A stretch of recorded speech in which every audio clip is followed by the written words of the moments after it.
নমস্কার বন্ধুরা, I love মৌসুমি কিচেনে তোমাদের সবাইকে স্বাগত। তো আজকে নিয়ে এসেছি তোমাদের কাছে একটা মজাদার রেসিপি। তোমরা যদি এখনও আমার চ্যানেলটাকে সাবস্ক্রাইব না করে থাকো তাহলে তাড়াতাড়ি সাবস্ক্রাইব করে দাও, পাশে থাকা বেল আইকনটা প্রেস করে দাও। যখনই আমি নতুন নতুন ভিডিও ছাড়বো সবার ফার্স্ট তোমাদের কাছে পৌঁছে যাবে।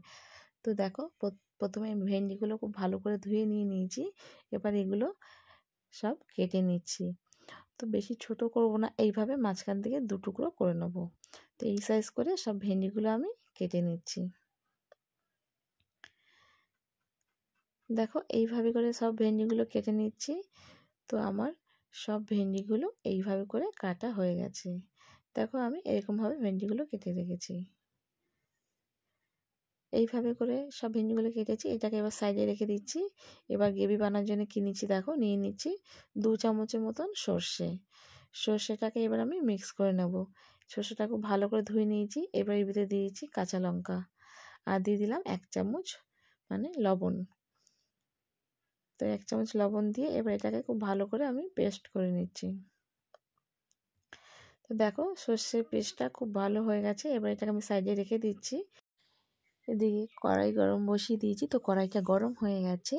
এবার এর ভিতরে দিয়ে দিচ্ছি পরিমাণ মতন সর্ষের তেল। সর্ষের তেলটা দিয়ে দিয়েছি। তেলটা গরম হয়ে গেছে। দিয়ে দিচ্ছি 1 চামচ হলুদটা দিয়ে দিয়েছি। এবার এর ভিতরে দিয়ে দিচ্ছি যে ভেন্ডিগুলো আগে থাকতে কেটে রেখেছিলাম, তো ওগুলো দিয়ে দিচ্ছি। তো এটাকে তোমরা কেউ ভেন্ডিও বলো, কেউ ঢ্যাঁড়সও বলো, যে যেটা বলো, আমি এটাকে ভেন্ডি বলছি। তো সব ভেন্ডিগুলো এর ভিতরে দিয়ে দিয়েছি। দিয়ে ভেন্ডিগুলোকে খুব ভালো করে এবার নেড়ে নিতে হবে। ভেন্ডিগুলো খুব ভালো করে আমি ভেজে নিচ্ছি। তো এটাকে 2 মিনিটের মতন ঢেকে আমি ভেজে নিচ্ছি। তো 2 মিনিট হয়ে গেছে। ভেন্ডিগুলো দেখো ভাজা আমার হয়ে গেছে। এর থেকে আর বেশি ভাজবো না। কী হবে, এরপরে রান্না করতে করতে ভেন্ডিটা আরও সিদ্ধ হয়ে যাবে, তো ভেন্ডিটা গলে যায়। তো এটাকে এতটাই রাখবো। এবার এটাকে আমি নামিয়ে নিচ্ছি। তো ভেন্ডিগুলো নামিয়ে নিয়েছি। ওই কড়াইয়ের ভিতরে দিয়ে দিচ্ছি সর্ষের তেল। তেলটা একটু গরম হয়ে গেছে। দিয়ে দিচ্ছি কালো জিরে, আর কিছু পেঁয়াজ কেটে রেখেছিলাম 2টো মাঝারি সাইজের। এবার পেঁয়াজগুলো দিয়ে দিচ্ছি। তো সব পেঁয়াজগুলো এর ভিতরে দিয়ে দিচ্ছি।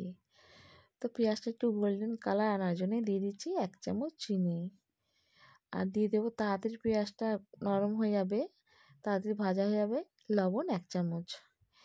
এবার এগুলো দিয়ে পেঁয়াজটাকে আমি খুব ভালো করে মিশিয়ে নিচ্ছি। তো এইভাবে করে খুব ভালো করে পেঁয়াজটা মিশিয়ে নিয়েছি। এবার পেঁয়াজটাকে আমি খুব ভালো করে গোল্ডেন একটা কালার করে পেঁয়াজটা ভেজে নিচ্ছি। তো পেঁয়াজটা দেখো এরকমভাবেই রাখবো, এর থেকে আর বেশি ভাজবো না। পেঁয়াজটা ভাজা হয়ে গেছে। এবার এর ভিতরে দিয়ে দিলাম জলটা দিয়ে দিলাম এই কারণেই, পেঁয়াজটা এবারে ওভার কুক হয়ে যাবে এখন জলটা না দিলে, তাই আমি অল্প করে জল দিয়ে দিচ্ছি। জল দিয়ে দিয়েছি। এবার এক এক করে এর ভিতরে সব মশলাগুলো আমি দিয়ে দেবো। দিয়ে দিচ্ছি আদা বাটা 1 চামচ, হলুদ গুঁড়ো দিয়ে দিলাম 1 চামচ, এরপর দিয়ে দিচ্ছি জিরে গুঁড়ো 1 চামচ, ধনিয়া গুঁড়ো দিয়ে দিচ্ছি 1 চামচ। এবার সব মশলাগুলোকে খুব ভালো করে কষাতে হবে। তো সব মশলাগুলোর সাথে আমি পেঁয়াজের সাথে মিক্স করে নিচ্ছি। আবার এই মশলাটাকে ভালো করে কষিয়ে নেব। তো মশলাটা দেখো অনেকটা গা দিয়ে তেল ছেড়ে গেছে। তো এইভাবে করে মশলাটাকে আমি ভালো করে কষিয়ে নিচ্ছি। তো মশলার গা দিয়ে আমার খুব ভালো তখনই বুঝবে মশলাটা খুব ভালো কষানো হয়ে গেছে, মশলার গা দিয়ে তেল ছেড়ে যাচ্ছে। তো দেখো আমি মশলাটা কষাচ্ছি, পুরো মশলা গা দিয়ে পুরো তেলটা ছেড়ে গেছে। এবার আমি কি করব, যেই সর্ষে কাঁচা লঙ্কাটা আমি আগে থাকতে পেস্ট করে রেখেছিলাম, এবার ওটাকে এর ভিতরে দিয়ে দিচ্ছি। ওটা দিয়ে দিয়েছি। দেওয়ার পর এবার দিয়ে দিচ্ছি পরিমাণ মতো লবণ। দিয়ে এবার এটাকে খুব ভালো করে মশলাগুলোর সাথে মিশিয়ে দিচ্ছি। তো সর্ষেটা দিয়ে আমি 2 মিনিটের মতন একটুখানি রান্না করে নিচ্ছি। আর সর্ষে দিয়ে বেশি আমি নাড়বো না, জাস্ট 2 থেকে 3 মিনিটের মতন আমি এটাকে ভালো করে রান্না করে নিচ্ছি। নাহলে সর্ষে একটু বেশি ভাজলে তেতো খেতে লাগে, তাই আমি এটাকে বেশি নাড়ছি না। এবার এর ভিতরে দিয়ে দিচ্ছি, এটার ভিতরে দিয়ে দিলাম যেটার মধ্যে আমি সর্ষে পেস্ট করেছিলাম, ওটাকে দিয়ে আমি জল দিয়ে দিলাম। তো অল্প একটু জল দিয়ে এটাকে আরেকটু ভালো করে মিশিয়ে দিচ্ছি। তো এটা খুব ভালো করে মিশিয়ে নিচ্ছি।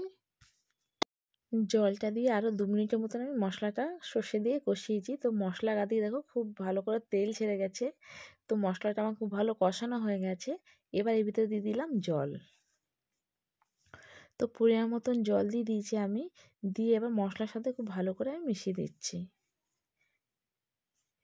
তো এটাকে 2 মিনিটের মতন রান্না করে নিচ্ছি। এবার এর ভিতরে দিয়ে দিচ্ছি যে ভেন্ডিটাকে আমি ভেজে রেখেছিলাম, সে ভেন্ডিটা দিয়ে দিলাম। ভেন্ডিটা দিয়ে গ্রেভিটার সাথে খুব ভালো করে মিশিয়ে দিচ্ছি। এবার এটাকে আমি ঢেকে 4 থেকে 5 মিনিটের মতো রান্না করে নেব। তো 4 থেকে 5 মিনিট দেখো আমার হয়ে এসে, এটাকে আমি এবার খুলে নিচ্ছি। তোমরা দেখে বুঝতেই পারছো কতটা জল টেনে গেছে। তো পুরো একদম এটা পুরো গ্রেভি গ্রেভি হয়ে গেছে। তো এটা এরকমই গ্রেভি গ্রেভি রাখবো, এর থেকে বেশি আমি করবো না। গ্যাসের ফ্লেমটা এবার আমি বন্ধ করে দিচ্ছি, নাহলে এটা আরও শুকিয়ে যাবে। তো তোমাদের রেসিপিটা কেমন লাগলো বলো, যদি ভালো লাগে তাহলে লাইক করো, শেয়ার করো, সাবস্ক্রাইব করো, পাশে থাকা বেল আইকনটা প্রেস করে দাও। যখনই আমি নতুন নতুন ভিডিও ছাড়বো সবার ফার্স্ট তোমাদের কাছে পৌঁছে যাবে। আর একবার এইভাবে রেসিপিটা বাড়িতে বানিয়ে খাও, সর্ষে ভেন্ডি মুখে লেগে থাকবে। যদি ভালো লাগে তাহলে একটা কমেন্ট করে জানিও। বাই।